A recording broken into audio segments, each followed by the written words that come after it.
Hello, everyone. Welcome to this week's podcast of Forte Financial Mortgage Group. This week, I have our sales manager, Anthony Campanaro, who will be on here. We're going to be discussing different products, this kind of state of the market, what's hot right now, what you should know. You know, the date of this filming is March 4th, 2024, to give the viewers an idea if, you know, we're referencing interest rates and things of that nature. But this is exciting. What a treat to have Anthony here. Anthony, say hello. Hello, everyone. Thank you for having me, James, with you today. Great to be here. Looking forward to educating all of our wonderful future customers.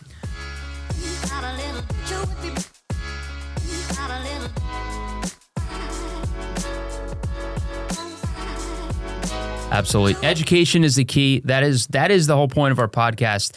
Now, it's not just for customers. It's realtors, other loan officers with other mortgage companies, our own loan officers. This is one of the tools we use to train and teach our loan officers, because we talk about so many specific things, which there certainly is a lack of that out there, which was the whole point of creating this podcast, is to educate and teach.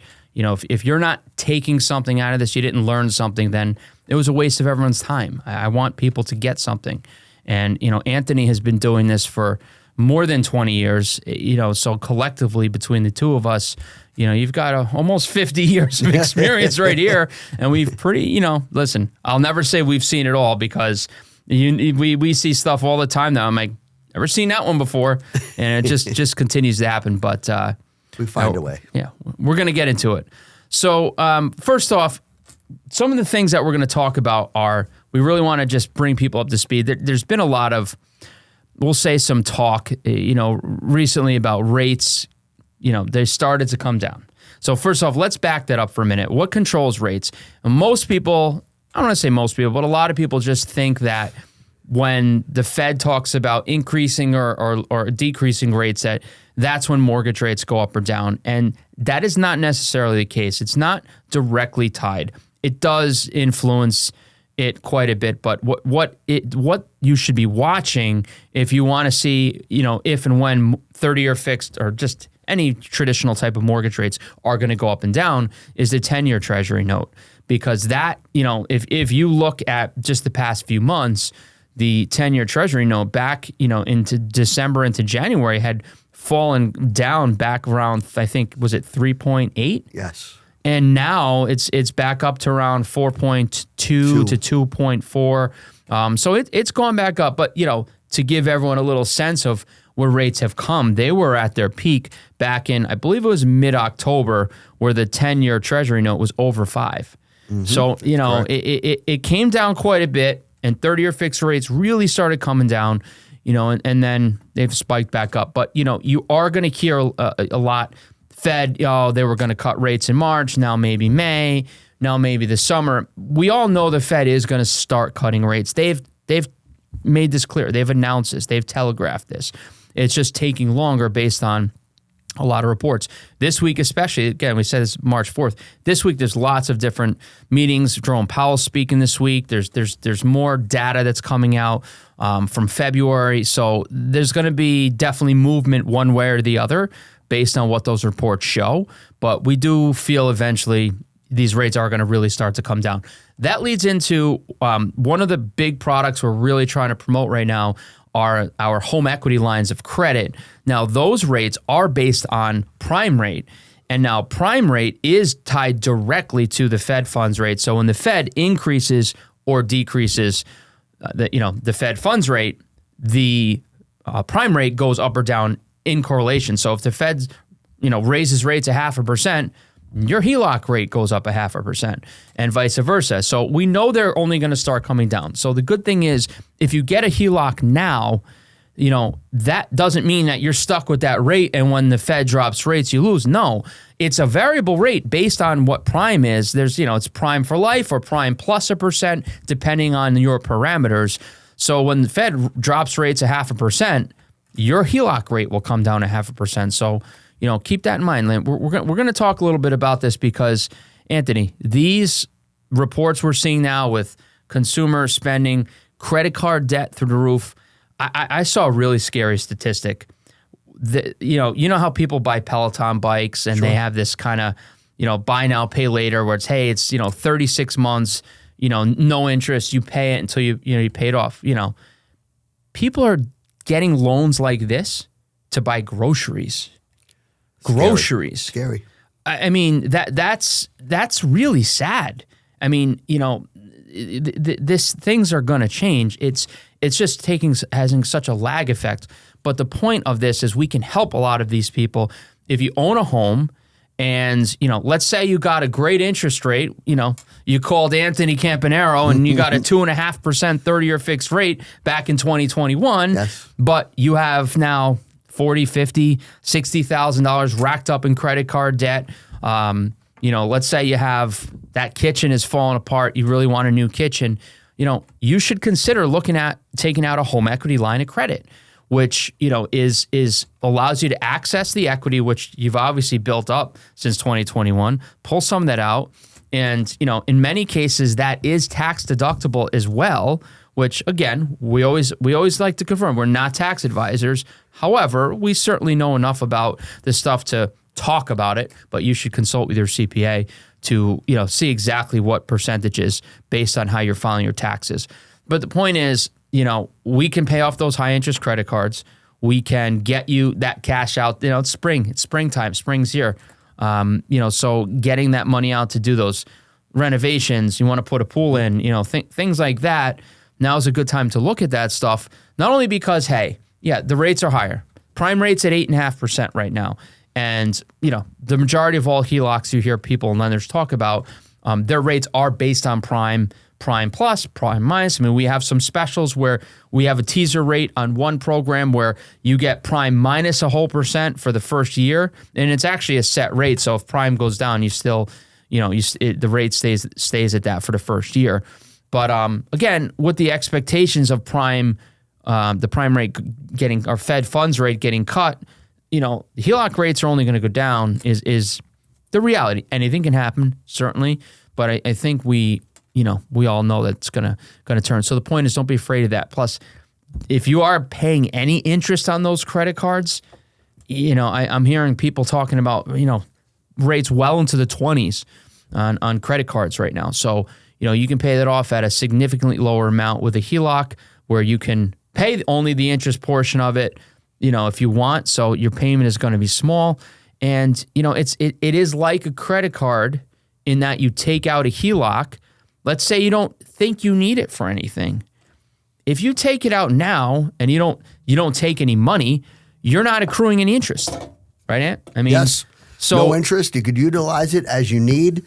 You want to invest in something that you feel is going to make you money, as opposed to, worrying about that 10% interest rate. Maybe you can make 15 or 20%, but the equity is always there. Pay it down, reuse it. Some of them we could even get with no closing cost. Always depending on, the exact city or town that you're in. It's applicable to, counties as well. So with the equity, why not use it and have that tax deduction? I think it makes a lot of sense. So you bring up a really good point about investing. So now listen, we're not suggesting that you take all your money out of your house and then go invest it but this is something, the reason why Anthony's bringing this up is because we get this request all the time. Cool. And, how many people saying, oh, well, the rate's, 8.5%. I don't really want to borrow at 8.5%. But, people, the most successful people that we, our customers, they have a lot of credit. They have a lot of debt because they're borrowing to make more. They're borrowing to buy more investment properties. We're going to get into later in this podcast, the difference between renting and buying and why it makes sense to buy. And we have some really good information and very specific side-by-side examples for you. But the point there is, like, for example, we're going to have some of our investors on here as guests on this show to talk about, hey, when we started investing, we started off with this, but once I was able to get X amount of money that I borrowed from the bank, I was able to, take, this much money and turn into this much money because they borrowed it and bought more, and they're a good investment. So the point is, there's a lot of opportunity that, we all know, the things are going to go crazy. Also, if there is a big crash with this economy, everyone's hearing soft landing, hard landing, and all the possible black swan events with, some of the geopolitical things going on out there. Having a HELOC in place, getting it set, you're not paying any interest if you don't use it. It's just sitting there like a credit card. So, having it available, there's really no point to not have it available. We can help advise. But the great thing about some of these HELOC products is we're doing these things with, and I would say 90% of all the HELOCs coming in the door, we're doing it with no appraisal. Correct. So we can actually close them, first conversation to a closing, in less than 2 weeks. I mean, we could probably do it in 8 to 10 days realistically, but I'll say less than 2 weeks with no appraisal, provided customer cooperates and gets us what we need in a timely manner. But that leads us into, and just to go over some LTV, loan to value ratios, we can actually go up to 95%, in our most aggressive program of the value of your home. So, for example, we're going to use really silly numbers here. We're going to say, your house is worth $1 million. Your existing first mortgage is $500,000, and you want to access. You can access up to 95% of the million, and then subtract out.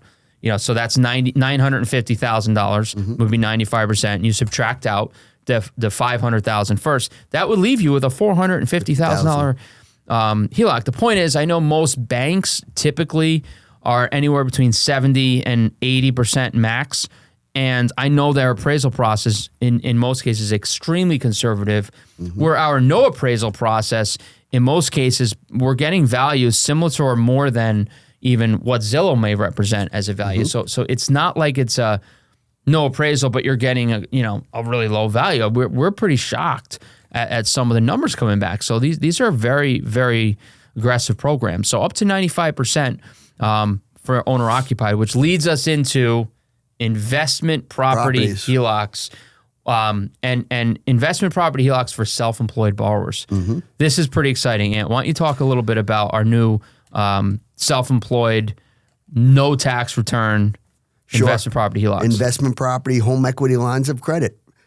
We're talking about business bank statements for self-employed borrowers. You show your business bank statement deposits. We're going to use up to 70% of those deposits, and you got a nice line of credit without having to show tax returns. Very aggressive program. We do have a few different programs, different niches, but where we can fit into with debt service coverage ratio loans, even on like fixed second mortgages, which is fantastic. People who are not showing that income, again, we have many different programs. Why don't you give an example? I know a recent client that came in that you were able to really make happy with one of those DSCR investment. Why don't you talk about that one? So a client of mine who I've done many mortgages for, he has a home in Staten Island, investment property, 2-family. Value actually came in higher, so we were able to get him a really nice second mortgage, fixed rate, but it was just based off the market rent. And CLTV, combined loan to value, is up to 70% based on the credit score. Credit score was a little higher, we can go up to 75 LTV on that. And that's a New York property without having to document income on an investment property. And that one was even more aggressive than the bank statement option. So let me just jump in for a minute, Anthony. What he's talking about is alternative documentation programs. So there's a whole slew of them. You have, business bank statements, which Anthony went over, where we take the customer's business bank statements. We will add up all the deposits for 12 months, assuming it's not a transfer from another account. As long as it appears to be actual business income, we'll add up all the deposits, and then we give a percentage of that as income. Typically, the minimum we'll use is like 50%. There's some programs that just revise down lower. But with a letter from the borrower's CPA, if a CPA, wants to confirm, hey, Mr. and Mrs. Smith's expenses don't exceed 30%, whatever the number they're going to suggest is. Let's say in this example, 30%. So Mr. and Mrs. Smith's expenses are not going to exceed 30% of the total deposits. In that case, we'll give them 70% of all those. So let's just say it's $1 million. We'll use 700,000 of those deposits as income for the borrower. And even if what might seem crazy is you have some of our self-employed borrowers, a lot goes in, a lot goes out. Like I have one customer that would deposit well over $1 million every month to his account, and out of it would go, sometimes 900 or more. So, in those cases, they think they're not really getting much credit, but that's just not how the program works. It doesn't matter what's going out. There's a minimum that we'll use. Typically, I told you it's 50%. And with a CPA letter, we'll use more. So in that case where they have $1 million going in and 900 going out, we're still going to give you credit for $500,000 a month. I mean, that's how the program works. So that's one program. Then we have DSCR, which is debt service coverage ratio. And Anthony's going to get into a little bit more about some of the really cool features within DSCR. Oh, of course. He'll get into in a minute. But so we have that. Then there's 1099 only, where we'll utilize only the 1099 without the tax return. Or we have P&L only, where we'll get the borrower's CPA to prepare an actual P&L statement, not a fully audited P&L, which a lot of businesses do. Just a regular CPA prepares a P&L, and that's it. And we'll utilize that bottom line number for the borrower. These are all different programs. So that's kind of what Anthony was talking about. But, not to get off on that tangent, but one of the things that is part of our podcast is talking about some of these really unique DSCR products. But before Anthony starts to talk about that, first off, Forte Financial, we are licensed to do mortgages in 10 states under for your traditional types of loans. We're in Connecticut, New York, New Jersey, Massachusetts, Pennsylvania, North Carolina, South Carolina, Georgia, Florida, and Texas. I'm pretty sure that covered all 10. However, we do a lot of loans for borrowers in other states that are investment property loans that are in the name of an LLC only, because these loans are considered business purpose. They're not considered residential mortgages. And Anthony's going to talk a little bit more about what we do with this, why it's great, and what are the possibilities. So the point is, if you're looking for a loan in a state other than that, and it's in the name of an LLC and it's an investment property, we may be able to help you. Yeah, we could help most out because it is business purpose, as James had mentioned. So with the business purpose, it has nothing to do with you living there. We can utilize it as, let's say, a business where you have a couple of different houses in the LLC, or a corporation, S-Corp, however you want to set it up. But as long as we're not doing it as owner-occupied, you're fine. We also have programs for Airbnb. Airbnb program is fantastic. And I see a lot more people right now that are utilizing funds from their current homes. They're taking that HELOC money or that second fixed-rate mortgage program, and they're buying more Airbnbs. And they're capitalizing. They're making money off of their properties. They're not just letting them sit there and letting that equity just go to waste. So really good programs out there. And we do have great tools where we can look and see, hey, in this area, I'm going to go AirDNA and find out what kind of market this is, what kind of rent would be warranted in this type of area, this city. And again, it could be all over United States because we can do them as business purpose loans. Can you please explain for the viewers, what is AirDNA? AirDNA is a tool. It's a site where you type an address and you can see in that area, that municipality, what type of market rent that you can command from certain areas, and where you're going to be able to, if you want to make money and start to buy those properties, you're going to be off to the races because the money is in that municipality, whether it be in Orlando, by resorts or wherever it may be. But people are doing this now, and they're renting them out constantly. There's hard to get availability, actually. I love that. So Anthony, you just gave me a great idea for, we're always working on our website, building it out. It's for us, our whole just our culture and our whole belief system is educating and doing, and then that's going to bring people in. If we can educate people and teach people how to do things they don't know how to do, then they will come to us when they need loans. They will refer their friends and family. So how about we create, we have investment property. We have our fix and flip program. We have a whole, video we made on that on the website, but we should really build out the investment property page with links like this Air DNA, things like that to help potential investors. Like I know a lot of investors are really, everyone hears about people making all this money in Airbnb, investment properties, but they're scared or they just think that, I need all this money. And there's so many creative ways. We're going to have a full podcast dedicated to only buying investment properties. We're going to have some of our investors who have been doing it for 20, 30 years. Here's the key, guys. For those of you who want to get into it, but you're nervous or you think you missed the boat because values are through the roof and rates are through the roof and you think you missed the boat. We have investors right now. Yeah, they own properties from, before COVID that they bought at a fraction of what they're worth now at lower rates. Yeah. But guess what? They're also buying properties right now, and they're trying to buy as much as they can right now. If these experienced, real estate investors thought that buying now is a bad idea, they wouldn't be trying to do that. So the point is, it still makes sense if you get the right deal. So let us coach you, let us help you. We're gonna put in another podcast dedicated directly to this, but I really like that. I really like that a lot. One of the things that we're going to talk about, let's lead. I think that now would be a good time, since we're talking about, people who don't want to buy. We get a lot of feedback from our website and our podcast, and a lot of it is, not a lot of it, but, there's a lot of great feedback, a lot of positive feedback, and a lot of people are grateful and thankful. And customers have been calling from the podcast and, hey, I tried to get a loan here. I mean, I can't, and we're closing loans for them, so it's been great.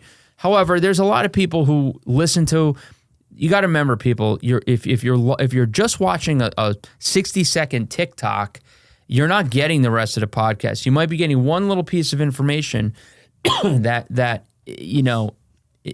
the rest of the podcast may have answered. If you see something and a topic you're interested in, the link for the full podcast is in the TikTok. So just watch the podcast. It's educational. So one of the hottest things that we're getting lots of comments on right now is because we've been putting out, especially for the younger generation, first-time buyers, where the consensus is real estate's too expensive. It's going up way too much, and rates are too high. It's cheaper to rent. It's not worth it for me to buy, and I'm going to sit on the sidelines. And, we've put out some content to address that. We actually have a really cool, video that we created, which is like almost like a commercial, which, we can send out, and we'll be putting it up on our website as well soon. But what I like to do is take it a step further. Okay. I'm going to say it again. In 95% of cases, it absolutely makes more sense to buy than rent. I hear everything from maintenance and when this goes and the roof and insurance rates going up. Like I hear every negative comment and every just response to that. But let me give you. I have a specific example. I like to teach by giving, like when someone comes to buy a house, I'll ask them, say, hey, okay, you're pre-approved. You're pre-approved for whatever it is, $400,000. That's your pre-approval amount. Send me a couple of listings that are active right now that are houses in the area that you're interested in. I'm not saying you're going to go put an offer, but give me a few, and we'll break it down and give you, say, hey, if you bought this house and closed within 30 days, based on your credit and everything else that we've pre-approved you for, here's what it would look like. Here's the rate, principal and interest payment, taxes, and estimated insurance. Here's your payment, your down payment, closing costs. We like to give a specific example. So I'm going to give you guys an example of what it looks like.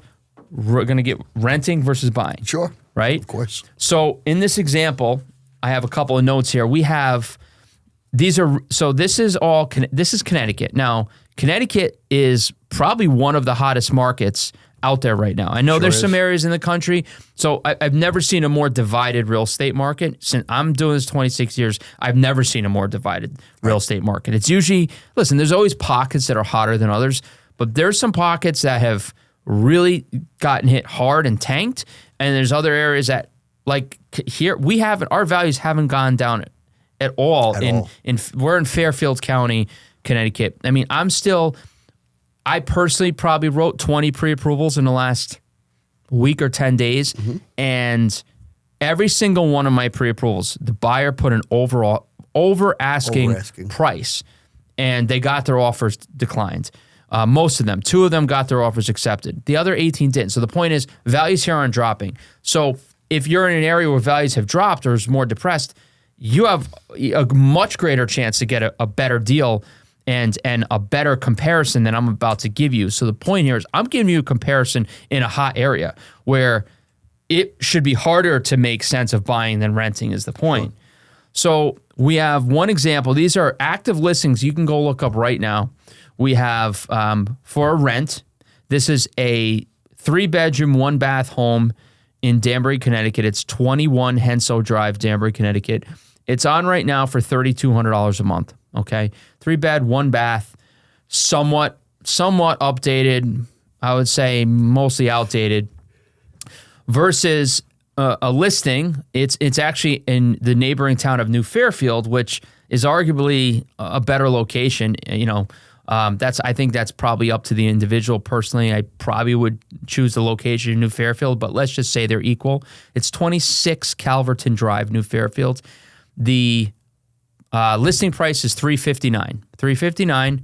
Your real estate taxes are $3,815 a year. So assuming a first time now let's look at the rent first. The rent. If you go to rent something, you're going to have a minimum of your first month, last month, and at least 1 month security, if not 2.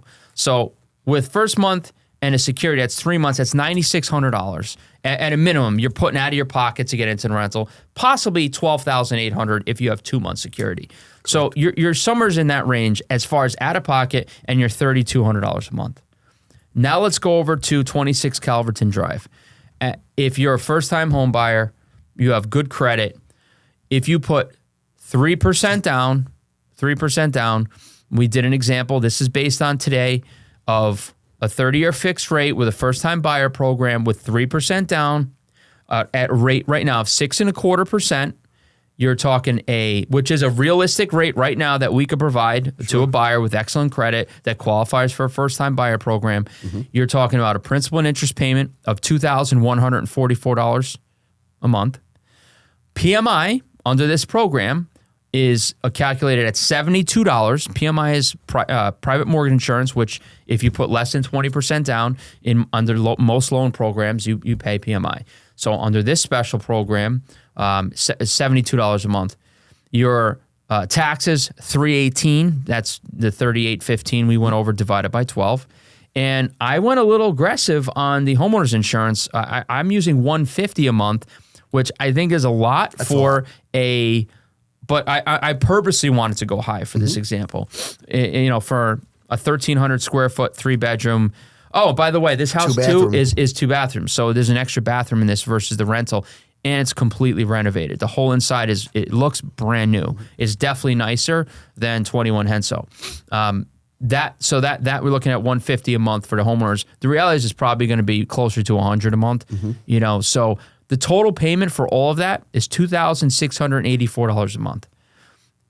Nicer house, extra bathroom, $515 a month less, 3% down on $359,000 is $10,770. That's your 3% down. With a seller credit, which we can get up to 3% with this program, you can finance your closing costs into the loan. So there is no more out of pocket aside from that 3.5% down. I'm sorry, that 3% down. So you're talking the payment is $515 a month less than the rental, and your out of pocket is worst case scenario if it was versus the 3 months of $9,600. It's about $1,100 more to your pocket, but in a lot of cases it'll be less than if it was 2 months security. So that doesn't even take into account your tax advantage, because now listen, this is why we need to get a CPA in here. Sure. I call my CPA couldn't be any busier right now. Unfortunately, we can't get him on, but maybe we could talk to one of your guys and get them on here. But I want them to say, hey, for somebody who makes, let's just call it in this example, $100,000 a year, let's take their $100,000 a year. Let's assume there's no other child care write-offs, any other. We just want to keep it simple. No other write-offs either way. $100,000 a year if someone were to rent for $3,200 a month or buy this specific property for this. What are the taxes? So we know, obviously, we talked about it. We're not tax advisors, but the interest portion of that principal and interest payment, plus that $3,815 in taxes, and plus in some cases the PMI will be tax credit. So the way that works is, that money for the year, you add that up, and let's say in this case, I'm just going to go and say, let's just say it was $30,000 for the year, okay, between all of that. I don't know what it is exactly, but it's going to be around that.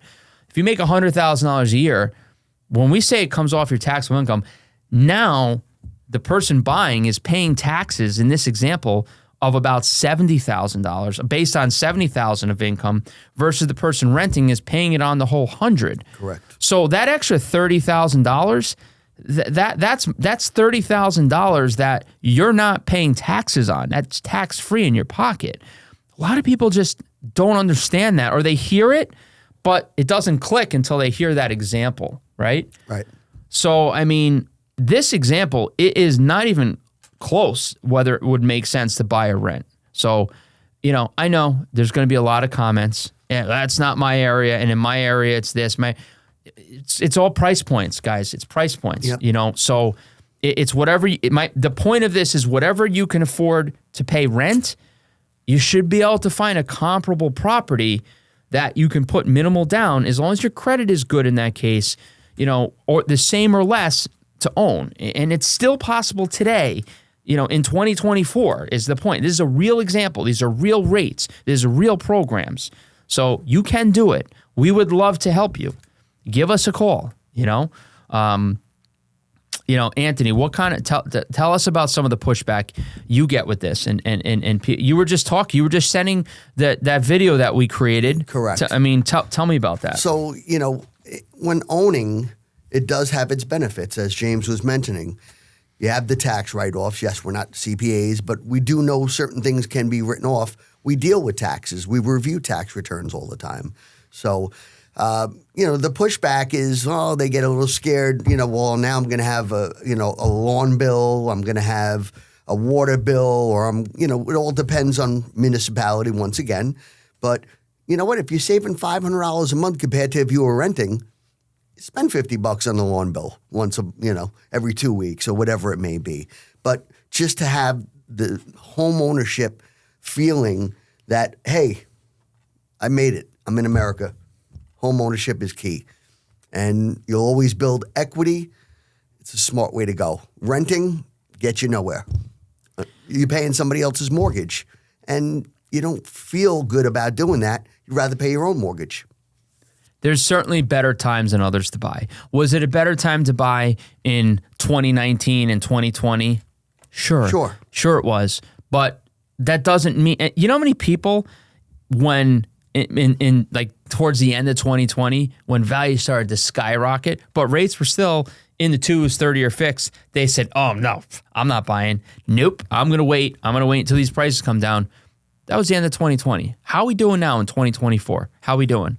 Values are dramatically higher from that point where they had already gone up, and rates are at least double. They've come back down into the 6s, at least our rates are. We're always about 0.5%. Apples to apples lower than our competitors. Than most.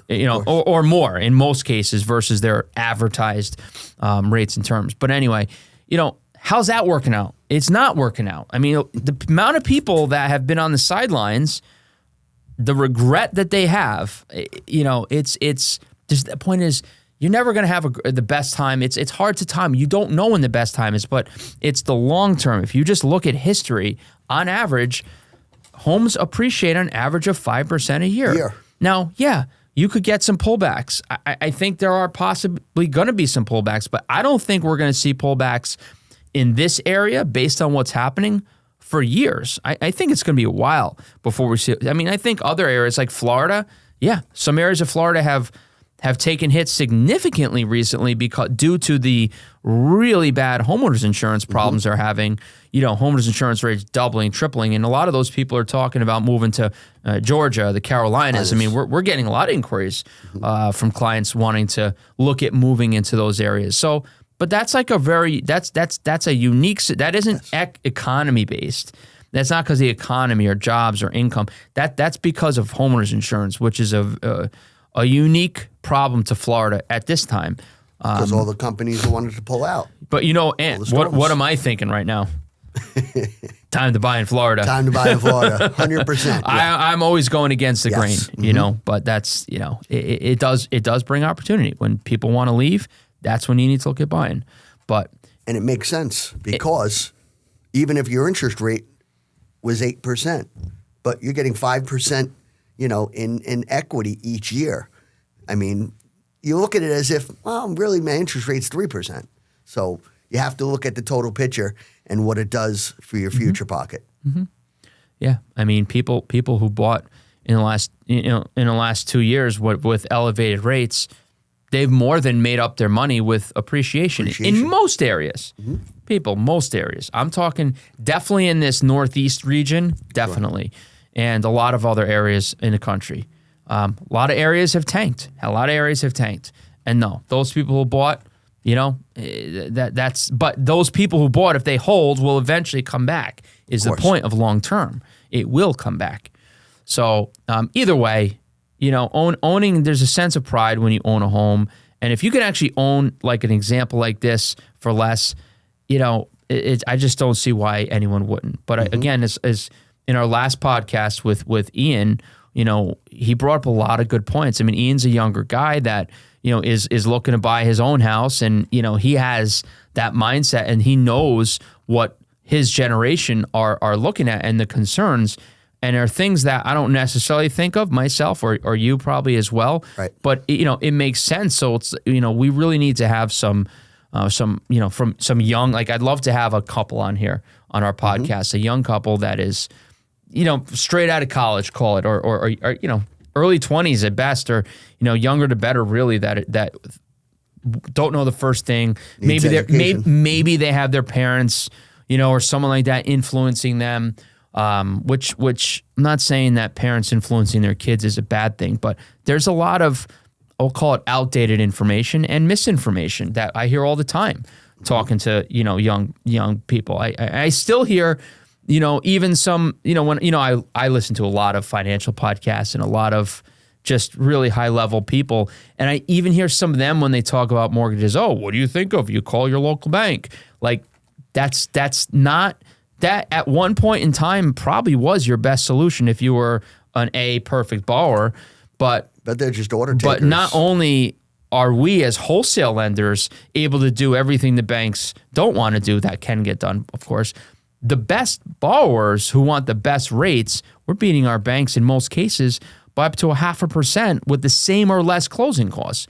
So, if you're being advised, okay, let's get into this topic, Anthony, because this is my hot point. And we're doing it quicker. We're actually doing a podcast in a few weeks, with a mortgage compliance attorney who is going to really help us get into these relationships that real estate companies have with mortgage companies. They have affiliated business relationships, and it's been a pain point for us because, first of all, when a company has an affiliated business relationship with a mortgage company, and I'm talking some of the biggest ones that everyone watching this has heard of that they know.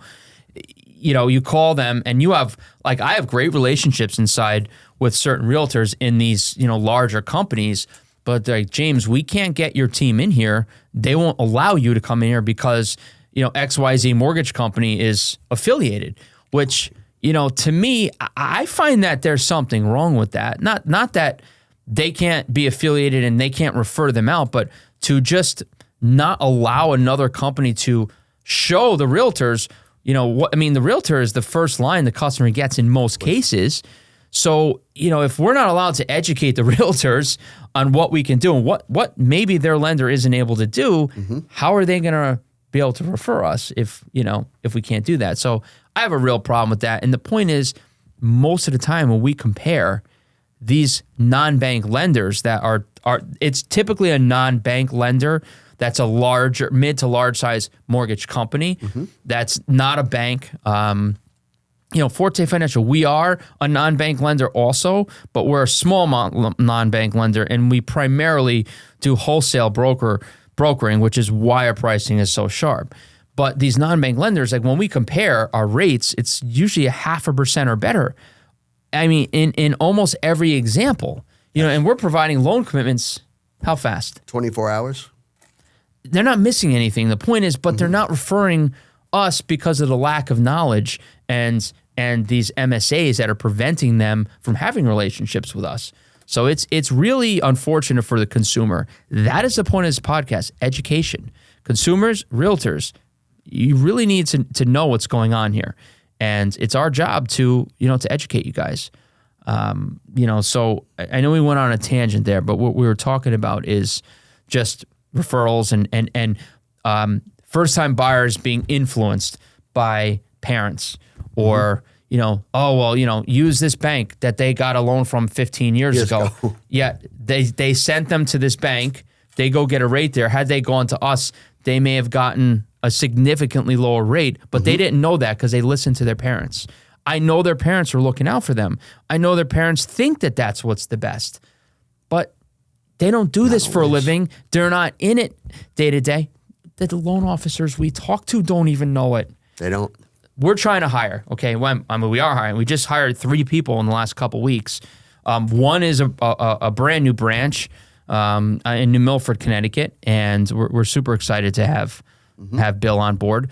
And just in conversations, like he had no idea how much better the products were than his former company, and these loan officers that we speak to regularly with that work for these non-bank lenders, they're like, what?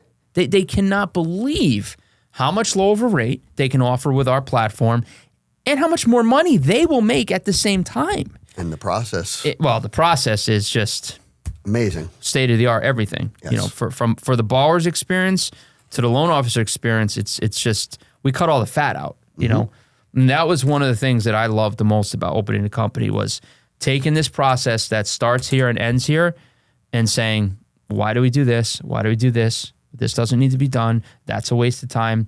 And now you have a process that's like this big, 10 times faster. 3 people aren't doing the same job. Everybody knows what's going on.